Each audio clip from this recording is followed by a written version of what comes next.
علی بھائی پہلا سوال بہت ہی کریٹیکل ہے۔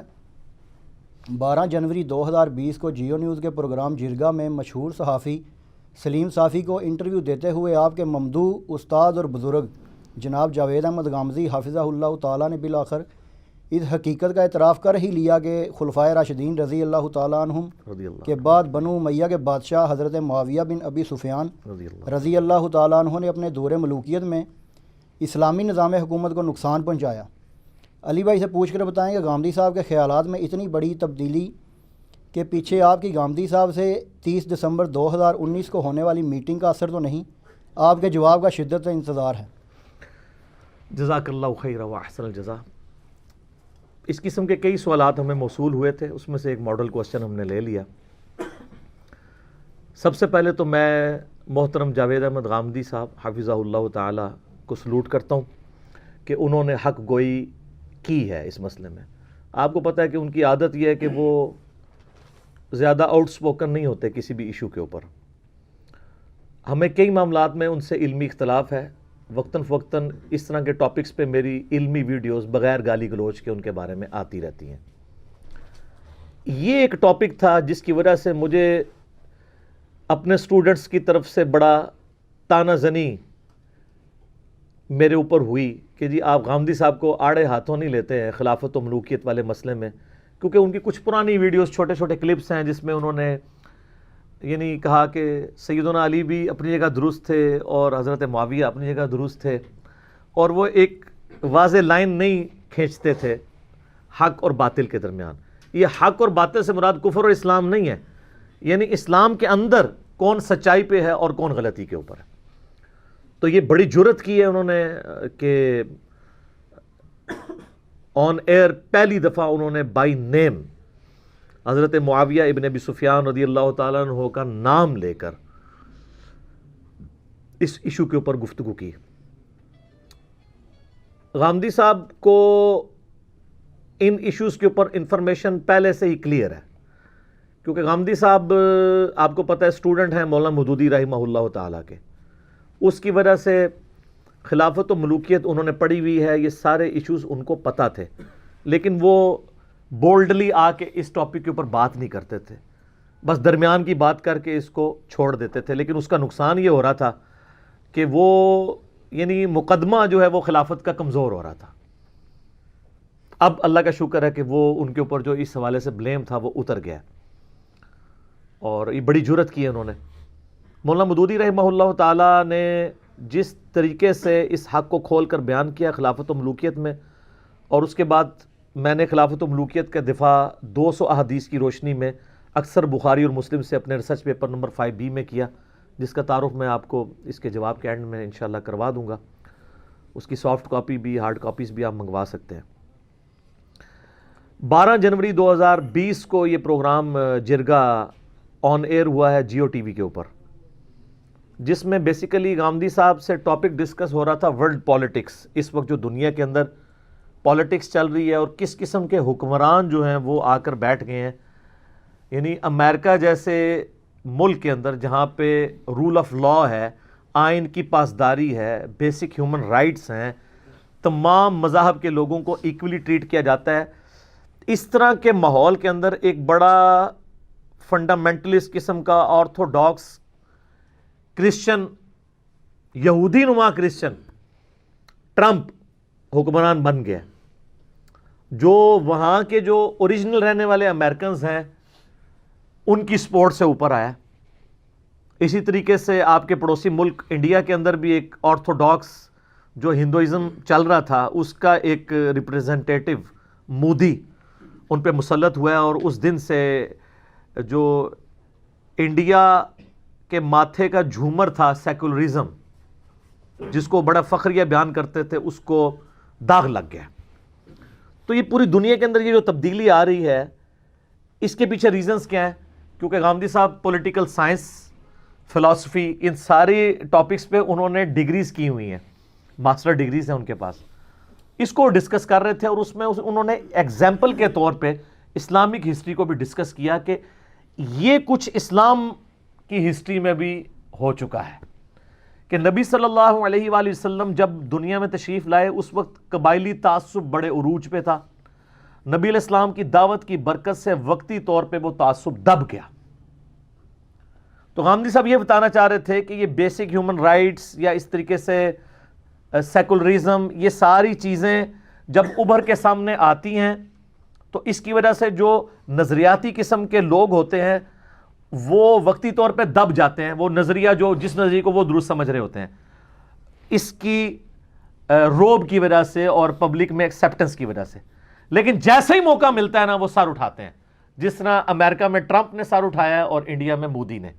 تو انہوں نے اگزامپل دیتے ہوئے کہا کہ اسی طریقے سے اسلامک ہسٹری میں بھی عرب ملکوں میں جو قبائلی تعصب تھا، اس کی بنیاد پہ لڑنا، ایک دوسرے سے حسد کرنا، ایک دوسرے کو نیچے دکھانا، یہ چیزیں اسلام کی برکت سے دب گئیں. اور جب تک نبی علیہ السلام دنیا میں موجود تھے، بخاری مسلم میں کئی ایک واقعات رپورٹ ہوئے ہیں کہ وہ جاہلانہ ایٹیچیوڈ نیو مسلمز کی طرف سے سامنے آیا تو نبی علیہ السلام نے اس کو دبایا اور آپ کی ایک شخصیت کے روب کی وجہ سے وہ دب گیا. وہ آج میرا ٹاپک نہیں بننا، میں کئی ایک واقعات بیان کر سکتا ہوں بخاری مسلم سے.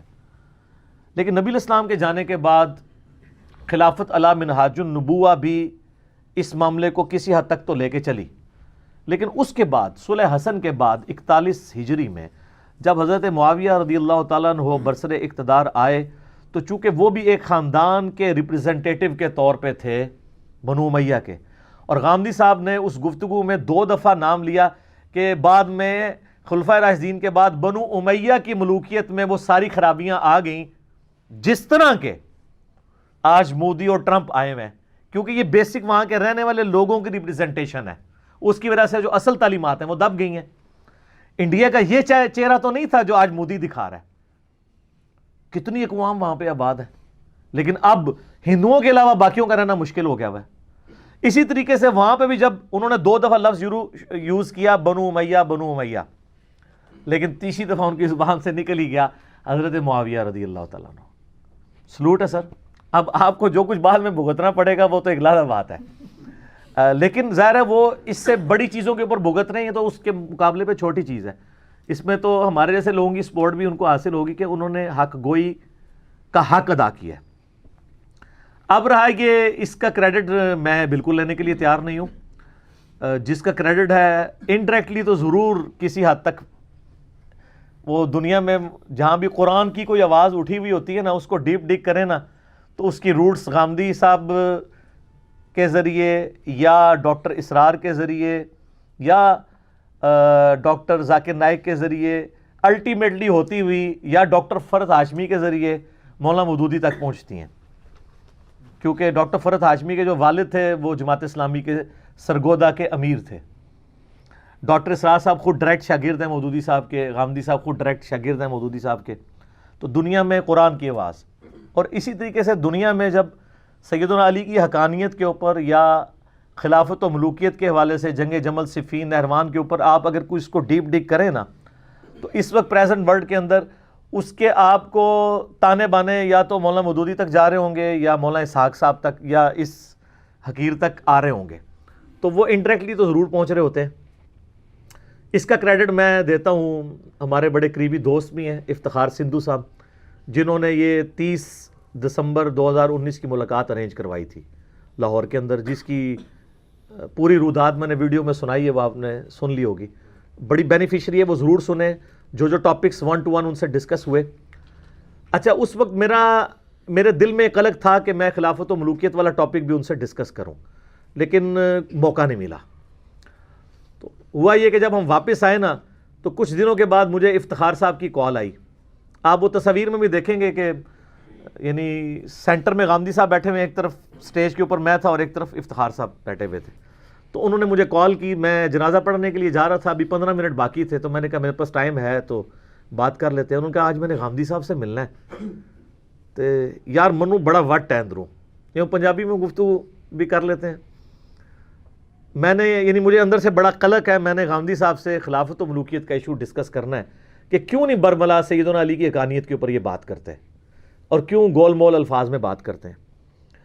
تو کچھ ایک انہوں نے ٹپس مجھ سے لیے. ان کو خیر ماشاءاللہ اس ٹاپک کے اوپر اپنی ینگ ایج سے معاملات کلیئر ہیں. خود وہ پولیٹیکل سائنس کے اسٹوڈنٹ ہیں، قانون کے اسٹوڈنٹ ہیں، ہسٹری کے اسٹوڈنٹ ہیں, ان تینوں فیلڈز کے اندر پنجاب یونیورسٹی سے انہوں نے ماسٹر ڈگریز بھی کی ہوئی ہیں, اور ان کو اپنے گھر سے بھی اس طرح کا ماحول ملا کہ یہ سارے ایشوز ان کو کلیئر تھے.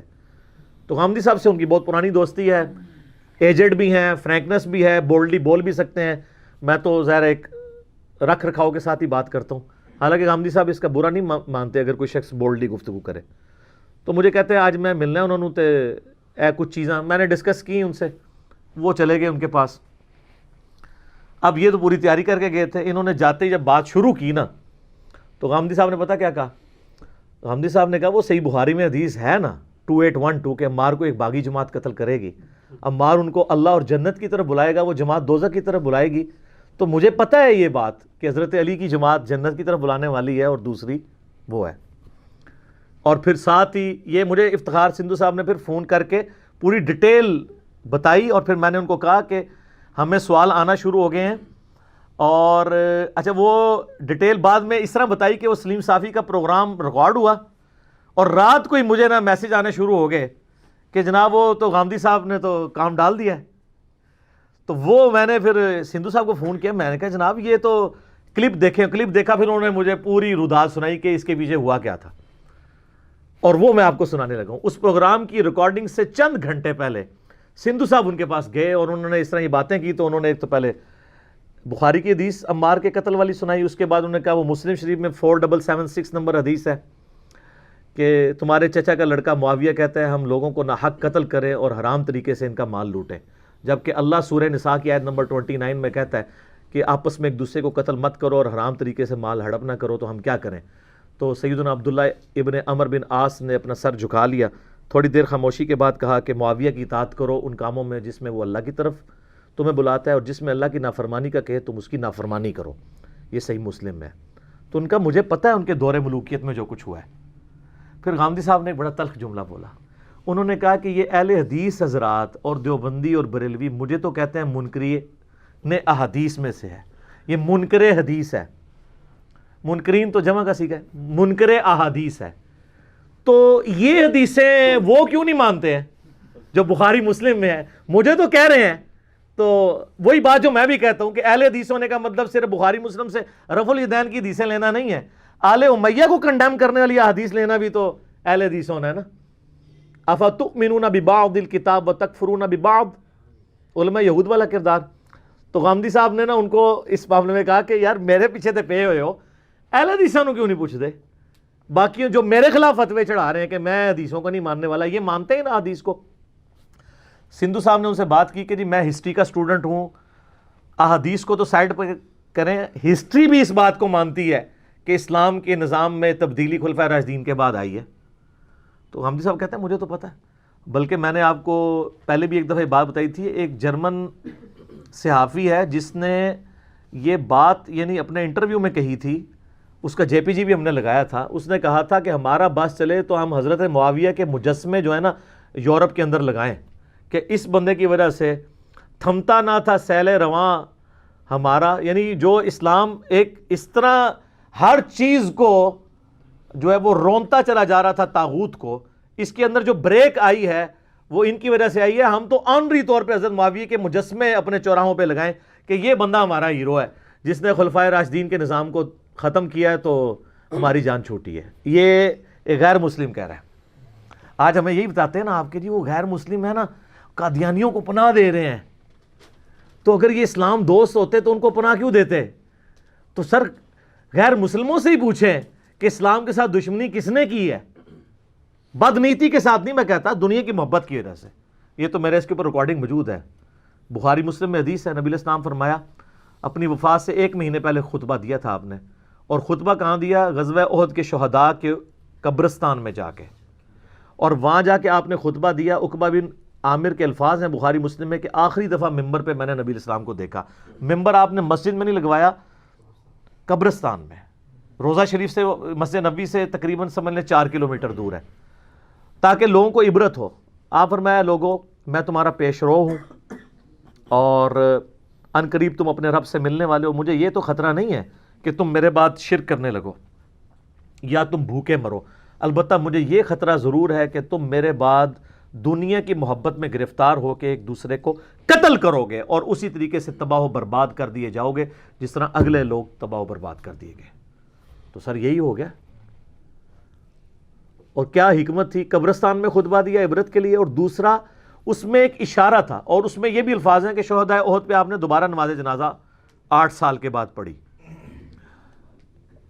اشارہ یہ تھا کہ احد کے میدان میں ہی, پوائنٹ ٹو بی نوٹڈ, احد کے میدان میں ہی دنیا کی محبت کی وجہ سے پیغمبر موجود ہیں, پھر بھی اللہ تعالیٰ نے مسلمانوں کی فتح کو شکست میں بدل دیا, اور اس چیز کا لحاظ نہیں کیا کہ میں پیغمبر کی وجہ سے ہی چھوڑ دوں ان کو, کہ یار چلو پیغمبر موجود ہیں. تو جب پیغمبر دنیا میں نہیں رہیں گے اور پھر کوئی دنیا کی محبت کا شکار ہوگا, اس کو کیسے بینیفٹ مل سکتا ہے؟ جب پیغمبر کی دعاؤں کا حصہ موجود ہے, پیغمبر دنیا میں موجود ہیں, اور مسلمانوں کو فتح مل گئی احد کے میدان میں, لیکن کچھ لوگوں نے نبی علیہ السلام کی نافرمانی کی, کس وجہ سے؟ وہ درہ چھوڑ دیا مال غنیمت کی وجہ سے, تو اللہ تعالیٰ نے کوئی لحاظ نہیں کیا. اور دوسرا یہ تھا کہ احد قبرستان میں وہ لوگ دفن ہیں, ٹاپ آف دا لسٹ سیدنا حمزہ ابن عبد المطلب علیہ السلام ورضی اللہ تعالیٰ عنہ ورحمہ اللہ تعالیٰ, جنہوں نے اسلام کا گولڈن پیریڈ نہیں دیکھا, اس مشکل وقت میں ہی دنیا سے چلے گئے. ان کی محنتوں کا پھل اب تم لوگ کھاؤ گے. رومن اور پرشین امپائرز تمہارے قدموں میں, قادسیہ اور یرموک میں ڈھیر ہونے والی ہیں. تو یہ وقت یاد رکھنا کہ جنہوں نے پھل کھانا تھا نا, وہ تو آخرت کی زندگی میں چلے گئے. اب ان کی محنتوں کا پھل جو تم بعد والے لوگ کھاؤ گے نا, تو اس وقت یہ چیز یاد رکھنی ہے تم نے کہ اصل زندگی آخرت کی زندگی ہے. میں تو دعوے سے کہتا ہوں کہ حضور کی وفات کے وقت صلی اللہ علیہ وآلہ وسلم اگر سیدنا حمزہ زندہ ہوتے تو پہلے خلیفہ مسلمانوں کے وہ ہوتے. کیوں؟ غزوہ بدر میں مسلمانوں کے آرمی چیف کون تھے آن دا بہاف آف پروفٹ؟ حمزہ. حضرت ابوبکر عمر عثمان علی تو نہیں تھے. غزوہ احد میں آرمی چیف کون تھے؟ ظاہر ہے وہ نبی علیہ السلام کے دو شریک بھائی بھی تھے, چچا بھی لگتے تھے, دوست بھی تھے. نبی علیہ السلام کا سکسیسر بننا ہی انہوں نے تھا, لیکن اللہ نے ان کو ٹوٹل اجر آخرت کا دیا اور دنیا سے اٹھا لیا. میں اب گھنٹوں اس کے اوپر بول سکتا ہوں, ایک دردناک ٹاپک ہے. ضمناً ایک بات آئی تو میں نے عرض کر دی. تو وہ سندھو صاحب نے جب ان سے ڈسکشن کی نا کہ ہسٹری بھی سپورٹ کرتی ہے اس بات کو, جو کچھ خلافت ملوکیت میں بدلی ہے, انڈیپینڈنٹ سورس ہے. اگر کسی کو احادیث سے چڑھ ہے نا, حالانکہ حدیث تو زیادہ مضبوط ریکارڈ ہے, کیونکہ احادیث میں ہزاروں لوگ ایک بندے کے بارے میں روایت کرتے ہیں, اور تاریخ میں ایک بندہ اکیلے بیٹھ کے ہزاروں لوگوں کے بارے میں لکھتا ہے. اس میں تو حکمران اپنی بھی تاریخ لکھوا لیتے ہیں, بنو امیہ اور بنو عباس, بعد اب با ملاحظہ ہوشیار, لکھ دو ہم یہ تھے. تلوار ہے نا. لیکن محدثین جو ہیں وہ تو اللہ سے ڈرنے والے لوگ تھے. تو احادیث تو اس کو زیادہ مضبوط کرتی ہیں, مقدمے کو تاریخ بھی کرتی ہے. تو غامدی صاحب نے, اچھا اب ہوا یہ کہ جب یہ ڈسکشن ہوئی نا, بائی چانس اسی دن ریکارڈنگ تھی جیو کے اوپر سلیم صافی کے پروگرام جرگا کی. ریکارڈنگ پہلے ہو جاتی ہے, آن ایئر بعد میں ہوتی ہے. اب وہ غامدی صاحب کے دماغ میں تازہ تازہ پورے دن کی ڈسکشن تھی, اور وہ ڈسکشن کم از کم 2 گھنٹے کی تھی. تو جب بندے کی تازہ تازہ ڈسکشن ہو, پھر اسی دن دوسرا کو ٹاپک آئے, تو وہ دماغ زبان سے باہر نکل ہی جاتی ہے. وہ اس وجہ سے نکل گئی. پہلی 2 دفعہ تو انہوں نے کنٹرول کیا, بنو امیہ بنو امیہ, جسے ہم بھی کبھی کنٹرول کرتے ہیں آل امیہ بول دیتے ہیں, تو ہمارے آڈینس کو پتہ چل جاتا ہے کہ آل امیہ سے مراد کون ہے. تو وہاں انہوں نے 2 دفعہ بنو امیہ بولا, اور تیسری دفعہ انہوں نے کہہ دیا حضرت معاویہ. ویسے غلطی سے رضی اللہ عنہ کہنا وہ بھول گئے تھے, تو اس کو آپ نے گستاخی نہیں لینا, وہ روانگی میں ایسے ہو جاتا ہے. صرف درود شریف کا پروٹوکول ہے کہ آپ نے ضرور کہنا ہے اللہم صلی علی محمد وعلی آل محمد. باقی ساری چیزیں جو ہے نا ان کے بارے میں کہہ لیں تو افضل ہے. اگر کسی سے سکپ ہو جائے تو کوئی گستاخی کا فتویٰ نہیں لگتا. اور میرا اس کے اوپر پورا کلپ ہے, بخاری مسلم میں چند ایک احادیث میں صحابہ کے نام کے ساتھ رضی اللہ عنہ ہے, باقی سارے اسی طریقے سے ہیں. ان ابی ہریرہ قال ان عائشہ قالت قال رسول اللہ صلی اللہ علیہ وآلہ وسلم. یہ خام خواہ انڈیا پاکستان بنگلہ دیش میں لوگوں نے تماشا بنایا. میرا اس پہ کلپ بھی ہے, رضی اللہ عنہ پہ دھوکہ, وہ آپ دیکھ لیں. عربی کتابوں میں اور لکھا ہوتا ہے, ترجمہ ساتھ وہ انہوں نے پتہ نہیں کہاں کہاں لگایا ہوتا ہے. آپ کے ساتھ بھی رضی اللہ عنہ لگایا ہوتا ہے. تو ٹھیک ہے, ہم بھی لگاتے ہیں پمفلٹوں میں, جائز ہے, لیکن اس کو جائز نہ دیں, واجب اور فرض قرار دے کے لوگوں پہ فتوے نہ لگائیں, وہ نقصان ہو جاتا ہے. جب آپ ایک مقدمہ کھڑا کرتے ہیں نا, پھر وہ بات پھر بدعت کی کیٹیگری میں چلی جاتی ہے, کیونکہ دین نے جو چیز واجب قرار نہیں دی آپ خود سے واجب قرار دے دیں, تو وہ بھی دین میں ایک نئی چیز داخل کر کے آپ لوگوں کو اس کا مجبور بنا رہے ہیں کہ لوگ اس کو ضرور فالو کریں. تو یہ بیسیکلی اس کے پیچھے وہ دن کی نشست تھی افتخار سندھو صاحب کی, اور اس کا کریڈٹ انہی کو جاتا ہے. میں تو چونکہ ڈسکشن نہیں کر سکا تھا, بہرحال الٹیمیٹلی میرا مسئلہ حل ہو گیا ہے. میرے پیچھے جو آپ لوگ توپوں کا رخ کیے بیٹھے تھے نا کہ جی گامدی صاحب کے خلاف کلپ ریکارڈ کرائیں, انہوں نے یہ کہہ دیا یہ کہہ دیا, میرے خیال ہے اب اس ویڈیو کے بعد اب اس چیز کی ضرورت نہیں رہی ہے کہ اب ہم اس معاملے میں کو کریں. جب انہوں نے کھول کے ایک چیزوں کو بیان کر دیا ہے تو اب بعض لوگوں کی عادت ہوتی ہے, وہ کہتے ہیں نہیں اب کوئی سخت لفظ استعمال کیے جائیں, تو ان کی تو طبیعت میں نہیں. قادیانیوں کے بارے میں وہ دیکھ لیں, وہ کہتے ہیں میں ان کے عقیدے کو کفر سمجھتا ہوں لیکن میری جورسڈکشن نہیں ہے کہ میں ان کو کافر کہوں. البتہ عقیدہ کفری ہے ان کا, وہ ایک سٹیپ کو آگے نہیں جاتے. میں نے پچھلی دفعہ بھی سنایا تھا نا آپ کو کہ وہ تو سارے رکے ہوئے ہیں. اشرف علی تھانوی, رسول اللہ, چشتی رسول اللہ والے بھی اپنے اپنے بابوں پہ آ کے فل سٹاپ لگائے ہوئے ہیں. وہ بھی کہتے ہیں بارتیں کفری ہیں, قائل کو ہم نہیں کہتے, کتابیں چھاپنے والے کو نہیں کہتے. تو ٹھیک ہے, اگر کسی کی مرضی ہے کہ وہ ایک خاص لمٹ کو کراس نہیں کرنا چاہتا, ہم اس کو, بل میں چونکہ ہر معاملے میں آؤٹ سپوکن ہوں تو اس معاملے میں میں آؤٹ سپوکن ہو کے چیزوں کو بول دیتا ہوں تاکہ کوئی بالکل گیا گزرا بندہ بھی ہے نا اس کو بات سمجھ آ جائے. اچھا, اب یہ جو ڈاکٹر اسرار صاحب نے بات کی نا نظام حکومت کی تبدیلی کی, یہ سیم بات جو غامدی صاحب نے کی ہے ڈاکٹر اسرار صاحب نے بھی کی ہوئی ہے. ڈاکٹر اسرار صاحب رحمہ اللہ تعالیٰ کی آپ اگر پرانی آڈیو ریکارڈنگز کچھ ویڈیوز ہیں نا, اس میں انہوں نے بڑا دفاع کرنے کی کوشش کی ہے امیر شام کا, لیکن اپنی وفات سے آلموسٹ 5 سال پہلے ان کی کتاب 2005 میں آئی تھی. ان کی وفات ہوئی 14 اپریل 2010 کو. 2005 میں کتاب آئی تھی, ان کی تقریر ہی ریٹن فارم میں تھی, پاکستان میں نظام خلافت کیا, کیوں اور کیسے.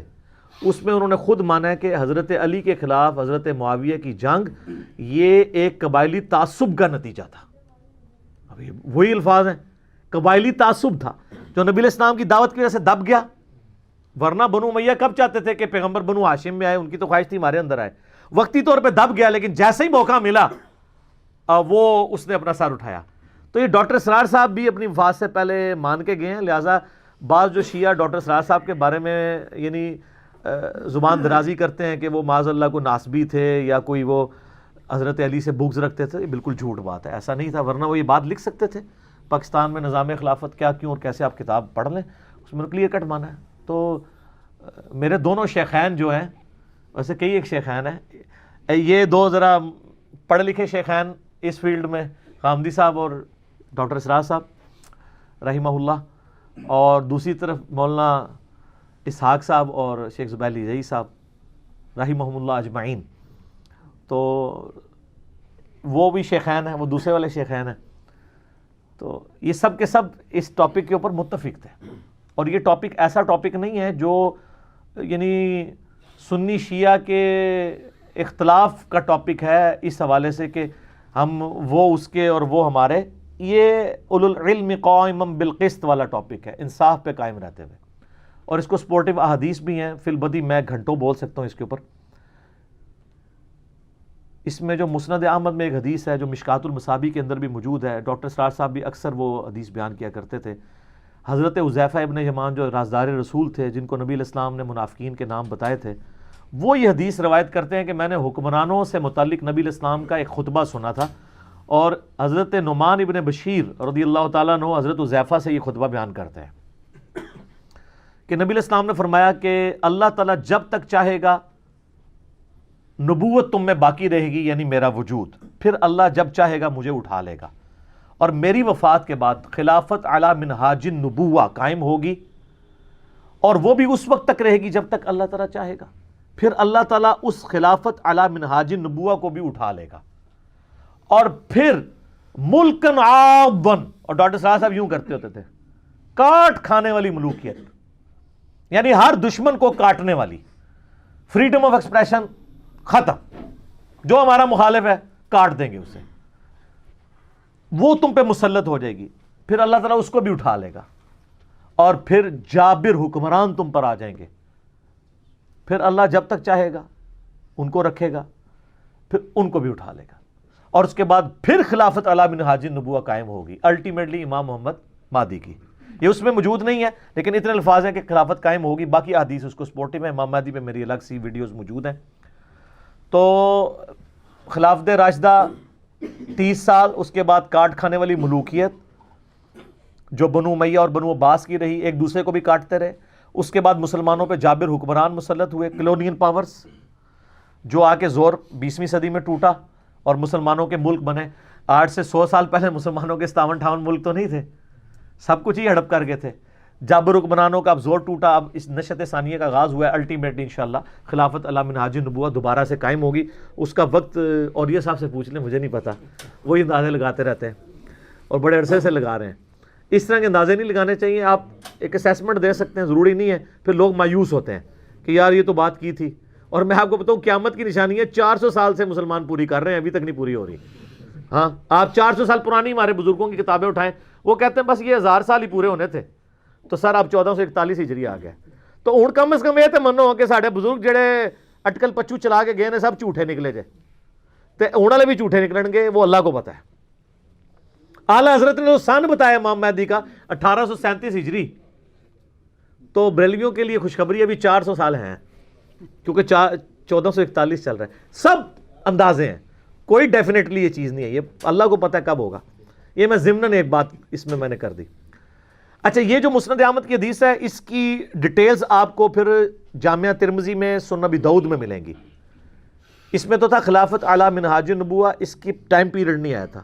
ابو داؤد اور ترمذی میں یہ ہے، حضرت سفینہ نبی علیہ السلام کے آزاد کردہ غلام کہتے ہیں کہ نبی علیہ السلام نے فرمایا کہ میرے بعد خلافت علی منہاج النبوۃ 30 سال تک رہے گی، 30 ایئرس. اس کے بعد یہ ملوکیت میں بدل جائے گی. اور پھر حضرت سفینہ جو نبی علیہ السلام کے غلام ہے، وہ اپنے شاگرد سعید سے کہتے ہیں بیٹا گن، ابو بکر کے 2 سال، عمر کے 10 سال، عثمان کے 12 سال اور علی کے 6 سال. اور ان 6 سالوں میں 5.5 سال مولا علی کے ہیں اور 6 مہینے حسن ابن علی کے ہیں، وہ ایک ہی شمار ہوتے ہیں. یہ 30 سال پورے ہوئے. تو سعید تابعی کہتا ہے کہ یہ بنو امیہ، بنو زرقا، نیلی آنکھوں والے تو کہتے ہیں کہ مولا علی تو خلیفہ ہی نہیں ہے. اندازہ کرو. اب میں ان لوگوں سے پوچھتا ہوں جو کہتے ہیں کہ جی وہ امیر شام جو حضرت علی کو خلیفہ مانتے تھے، صرف قصاص عثمان کا مطالبہ کرتے تھے. یہاں تو واضح ہے حضرت علی کو خلیفہ بھی نہیں مانتے تھے. اور اس میں امام ابو داؤد نے یہ حدیث سنن ابی داؤد 4646 میں لکھا ہے، علی علیہ السلام کے بارے میں کہتے ہیں کہ علیہ السلام لکھا ہے. جیسے امام بخاری نے علی اور فاطمہ علیہم السلام لکھا ہے، علی علیہ السلام خلیفہ ہی نہیں ہے. اچھا، تو حضرت سفینہ کو غصہ آتا ہے، وہ کہتے ہیں ان کی پیٹھ سے یہ جھوٹ نکلا جہاں سے ہوا خارج کرتے ہیں. کتنے سخت، ان کو غصہ ہی اتنا آیا. اور پھر انہوں نے کہا کہ حال تو یہ ہے کہ بنو امیہ کی جو حکومت ہے یہ خود شریر ترین بادشاہت ہے. اب یہاں پہ معاملہ ایمبیگوس ہے کہ یہ انہوں نے حضرت معاویہ کی حکومت کو کہا یا بعد والی حکومتوں کو کہا. تو سر ایک حدیث کی تفسیر دوسری سے ہو جائے گی. اسی کا ایک طریق جو ہے وہ مسند ابی داؤد طیالسی کے اندر بھی موجود ہے. یہ سارے میں نے اپنے ریسرچ پیپر میں ڈالے ہوئے ہیں، اینڈ تے تم دسنا ہوا ریسرچ پیپر بھی.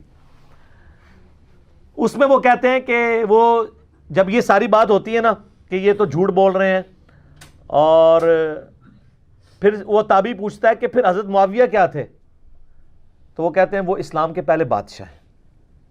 یہی حدیث المصنف ابن ابی شیبہ میں اسی سند کے ساتھ آتی ہے. اور یہ جو سند ہے شیخ زبیر لیزئی، شیخ البانی، شیخ شعیب آرنوت، شیخ غلام مصطفیٰ ظہیر، ان سب لوگوں نے اس کی سند کو صحیح کہا ہوا ہے. یہ جو میں طریق بیان کر رہا ہوں، جتنے بھی طرق بیان کیے ہیں.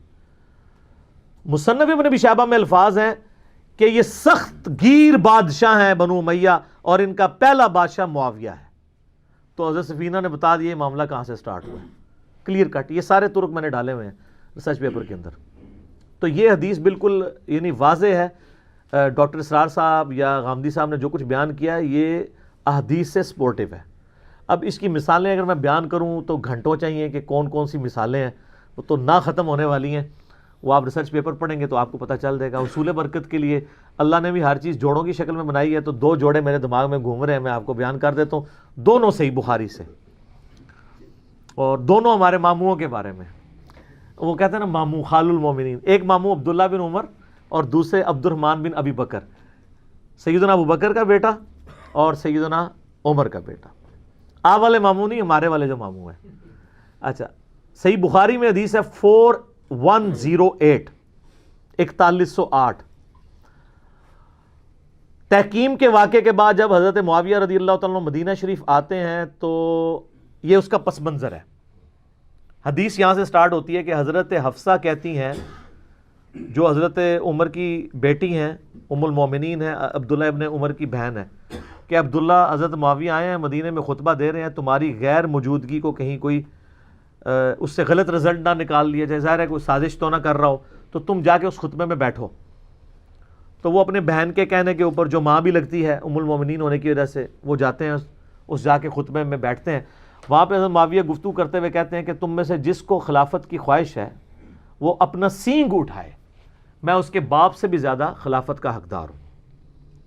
اچھا, اب یہ معاملہ ایمبیگوس ہے کہ یہ انہوں نے کس کو کہا ہے, تو جس نے بعد میں بولا ہے اسی کو کہا ہوگا. اسی حدیث میں آگے آتا ہے, حبیب بن مسلمہ تابعی کہتے ہیں عبداللہ بن عمر سے اس خطبے کے ختم ہونے کے بعد کہ جب یہ حضرت معاویہ یہ بات کر رہے تھے کہ جسے خلافت کی خواہش ہے اپنا سر اٹھائے, میں اس کے باپ سے زیادہ خلافت کا حقدار ہوں, تو آپ نے جواب کیوں نہیں اس کو دیا؟ ان کو کہنا چاہیے تھا کہ کیڑا میرے پہ انہوں کہہ رہے ہیں, انہی کے باپ کو کہہ رہے تھے. اور آپ کہتے ہیں جی قصاص عثمان تھا. قصاص عثمان وہ تو خلافت کا سیدھا سیدھا مطالبہ ہے. اب یہ ٹاپک اور طرف چل پڑے گا. عبداللہ بن عمر کہتے ہیں میں نے ارادہ کیا کہ میں اپنی گوٹ کھولوں, یوں کر کے بیٹھے تھے احتبا کر کے دونوں گھٹنوں کو لے کے, اور میں وہیں کھڑے ہو کے اس کو کہوں کہ تجھ سے زیادہ خلافت کا حقدار وہ ہے جنہوں نے اسلام کی خاطر تم باپ بیٹا کو مارا ہوا ہے. یعنی جب تم لوگ کافر تھے اور ہم لوگ مسلمان تھے, غزوہ احد میں, غزوہ خندق میں, غزوہ بدر میں ہم لوگ اسلام کی خاطر لڑتے تھے اور تمہیں مارا کرتے تھے, وہ تو ربو ہی آپ لوگوں کی زندگیاں بچ گئیں, تو آج تم لوگ آ کے ہمیں یہ باتیں کر رہے ہو. تو کہتے ہیں پھر میں فتنے اور خون ریزی کے ڈر سے خاموش ہو گیا, کیونکہ ملوکیت میں تو فریڈم آف ایکسپریشن نہیں ہوتی نا. تو پھر مجھے جنت کی نعمتیں یاد آ گئیں, تو میں نے اسی پہ اکتفا کر لیا. اچھا, یہ جو عبداللہ بن عمر کے الفاظ ہیں نا, یہ حضرت عمر کا بھی ایک خطبہ ہے مسلم شریف میں. حضرت عمر رضی اللہ تعالیٰ عنہ نے ایک خواب دیکھا کہ ان کو ایک مرغے نے 3 ٹھونگے ماری ہیں. انہوں نے خطبہ دیا ان کا, میں نے اس کی تعبیر یہ سمجھی ہے کہ شاید مجھے قتل کر دیا جائے, تو اگر مجھے کچھ ہو جائے, اچانک میری موت واقع ہو جائے, تو 6 بندوں کے سوا کسی کو خلیفہ نہیں چننا.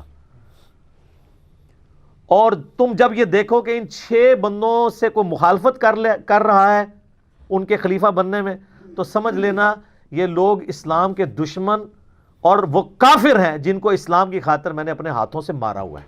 بڑے سخت الفاظ ہیں.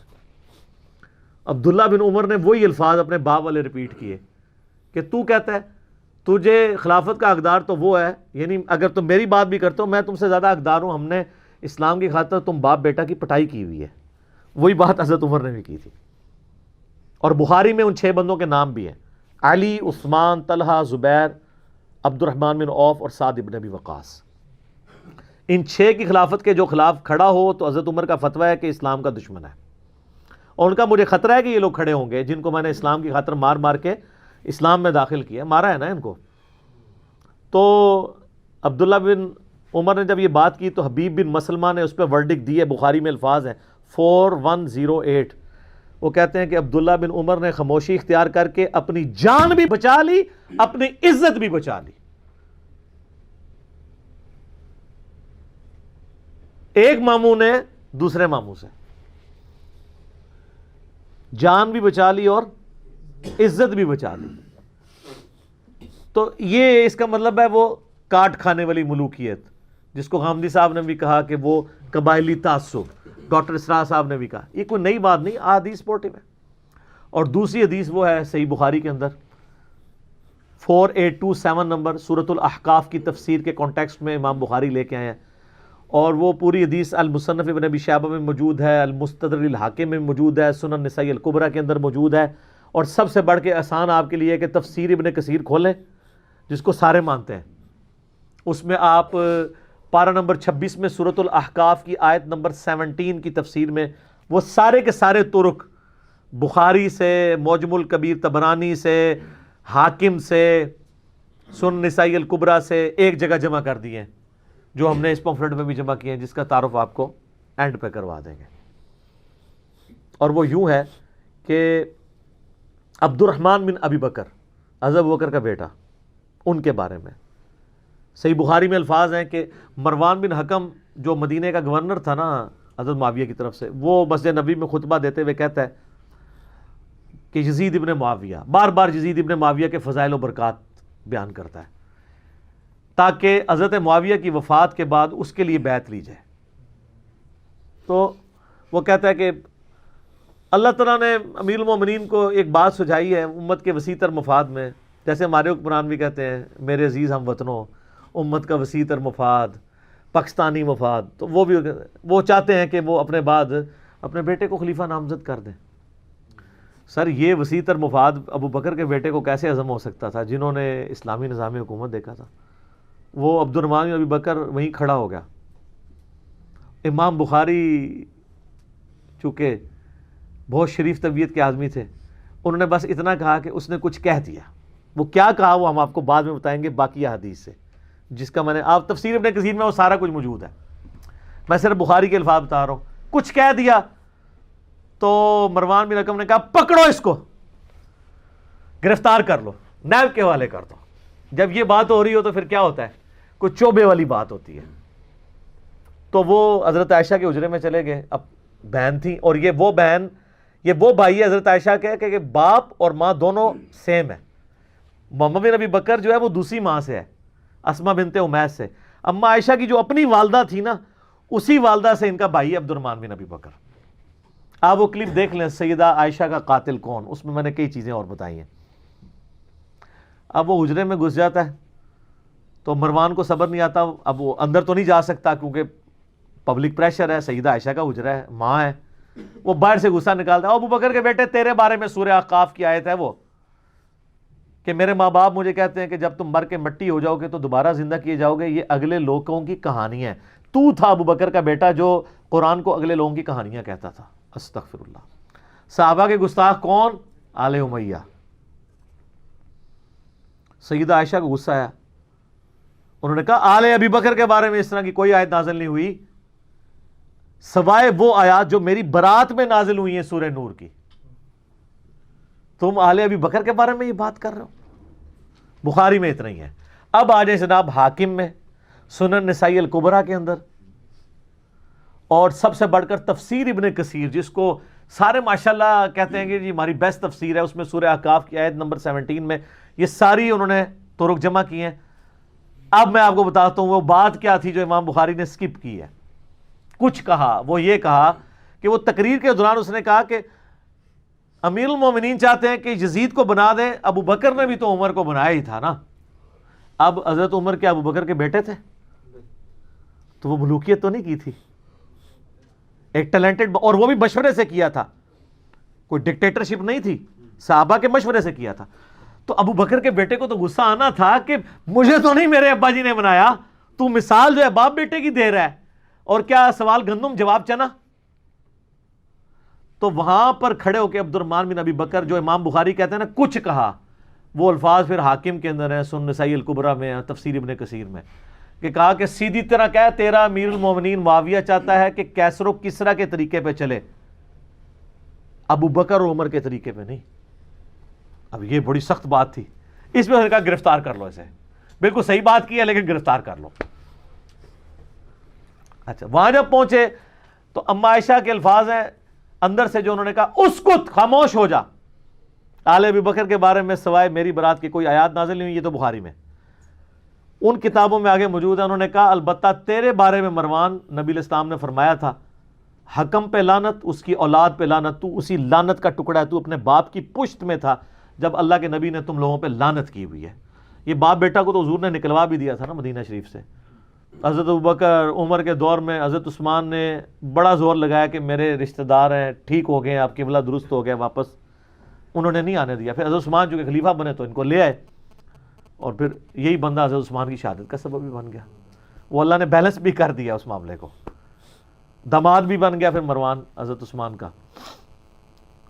تو اس میں یہ الفاظ موجود ہیں کہ تو اپنے باپ کی پشت میں تھا.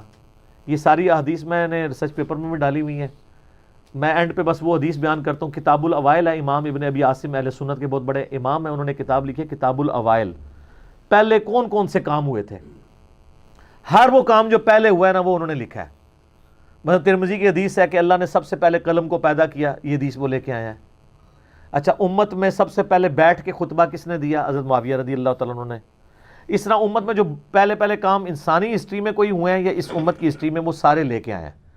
اس میں وہ حدیث لے کے آئے، اور یہ حدیث کو سپورٹ مل گئی ہے شیخ البانی کی. انہوں نے احادیث صحیحہ میں یہ حدیث لی ہے کہ نبی علیہ السلام نے فرمایا میری امت کا پہلا شخص جو میری سنت کو بدلے گا وہ بنو امیہ سے ہوگا. کہاں سے ہوگا؟ بنو امیہ سے. اچھا اب حدیث تو اتنی تھی، لیکن شیخ البانی لکھتے ہیں اس سے مراد وہ شخص ہو سکتا ہے کہ جو خلافت کو ملوکیت بنا دے گا، خلافت کو ملوکیت بنا دے گا. یہ بنو امیہ میں خلافت کو ملوکیت بنانے والا پہلا شخص کون ہے؟ حضرت عثمان تو نہیں ہے، کیونکہ حضرت عثمان کا بیٹا ابان تھا، انہوں نے اس کو خلیفہ نہیں بنایا. پھر کون ہے؟ تو البانی صاحب نے نام نہیں لکھا، بتا دیا کہ کون ہے. تو اس کی پریڈکشن پہلے ہی موجود تھی خلافت کو ملوکیت بنانے والی، کہ کون ہے؟ بنو امیہ سے ہوگا. اچھا لوگ بعض کہتے ہیں وہ جی مولا علی نے بھی تو اپنے بیٹے کو بنایا. نا سر، کدھر بنایا ہے؟ مسند ابی یعلا میں صحیح سند سے موجود ہے. مولا علی کو نے تقریر میں کہا تھا کہ میں تمہیں ویسے ہی چھوڑ کے جاؤں گا جس طرح رسول اللہ صلی اللہ علیہ وسلم، تم اپنا خلیفہ خود چننا. وہ بڑی لمبی حدیث ہے، میں نے اس میں ڈالی ہوئی ہے. اور دوسرا اس میں تو الفاظ ہیں بنو امیہ بنو ہاشم کے تو الفاظ ہی نہیں ہیں. خام خواہ یعنی وہ سپورٹ کرنے کے لیے اس طرح کی چیزیں لے کے آتے ہیں. اینڈ پہ میں آپ کو یہ اپنے ریسرچ پیپر 5B کا تعارف کروا دیتا ہوں. یہ میرے بھائیوں میرا ریسرچ پیپر ہے، واقعہ کربلا کا حقیقی پس منظر 72 صحیح الاسناد احادیث کی روشنی میں. 72 کا ٹائٹل شہدائے کربلا کی نسبت سے، احادیث اس میں 200 سے زیادہ ہیں. اکثر احادیث بخاری مسلم سے ہیں، اور بخاری مسلم کے علاوہ جو احادیث ہیں اس پہ میں نے دور حاضر کے بڑے بڑے محدثین شیخ البانی، شیخ زبیر زئی، شیخ شعیب آرناؤت رحمہم اللہ اجمعین کی تحکیم لگائی ہے. اور یہ پمفلٹ جناب خلفۂ راشدین سے شروع ہوتا ہے، سیدنا عمر کی شہادت سے لے کر اس کے بعد پھر سیدنا عثمان کی شہادت کے اسباب کیا تھے، جنگ جمل، صفین، نہروان، صلح حسن، پھر حضرت معاویہ کا دور ملوکیت، یزید کا جو دور ملوکیت ہے وہ، پھر سیدنا حسین کی شہادت. یہ سارے ٹاپکس اس کے اندر میں نے کور کیے ہیں الحمدللہ. یہ آپ مفت PDF ڈاؤن لوڈ کر سکتے ہیں، عربی میں بھی، اردو میں بھی، انگلش میں بھی، ہندی میں بھی، ہماری ویب سائٹ ahlsunnatpak.com سے. اور اگر فری آپ کو اس کی ہارڈ کاپی چاہیے تو آپ رابطہ کریں. اور یہ فری میں ڈھاک کا خرچہ تو آپ کو دینا چاہیے نا میرے بھائی. آدھا کلو TCS کا خرچہ ذرا مارکیٹ سے پوچھ لیں، 350 روپیہ. ہم آپ کو TCS سمیت 300 کا یہ سارے ریسرچ پیپرز، 12 ریسرچ پیپرز جن میں سے 9 ریسرچ پیپرز ہیں اور 3 اذکار کارڈ ہیں، ہماری اکیڈمی سے آپ منگوا سکتے ہیں. صبح 9 سے 5 بجے تک ہماری اکیڈمی کا نمبر آن ہوتا ہے. بیچ میں نماز کی ٹائمنگ کے لیے وقتی طور پہ آف ہو جاتا ہے، لیکن ٹائمنگ یہی ہے. +923215900162 یہ ہماری اکیڈمی کا نمبر ہے. آپ رابطہ کریں، ہارڈ کاپیز آپ منگوا سکتے ہیں اس ریسرچ پیپر کی بھی اور باقی ریسرچ پیپرز کی بھی. ہم آج کی گفتگو کو کنکلوڈ کرتے ہیں وہ بڑے مشہور شعر کے اوپر کہ مرنے سے پہلے اے مسلمان کر لے اس پہ غور، کتابوں کا خدا اور ہے اور بابوں کا خدا اور ایک اور شعر بھی ہے کہ نام ہے وابی نام ہے بابی میں ہوں مسلم علمی کتابی. یہ علمی کتابی باتیں تھیں، کسی کو بری لگتی ہیں تو آپ کتابوں پہ غصہ کھائیں، بزرگوں پہ غصہ کھائیں، میرے پہ غصہ نہ کھائیں. ہم تو ڈاکیے ہیں، سچائی کی بات امت تک پہنچاتے ہیں. تو غامدی صاحب نے میرا مسئلہ حل کیا ہے. سر بڑی مہربانی، میرے سے بڑی مصیبت بنی سی، اور اب جو کچھ بھی ہو وہ ایک علیحدہ بات ہے. بل غامدی صاحب نے حق ادا کر دیا ہے اس سچائی کو بیان کرنے کا. جزاک اللہ خیرہ و احسن الجزا. ٹھیک ہوگا جی؟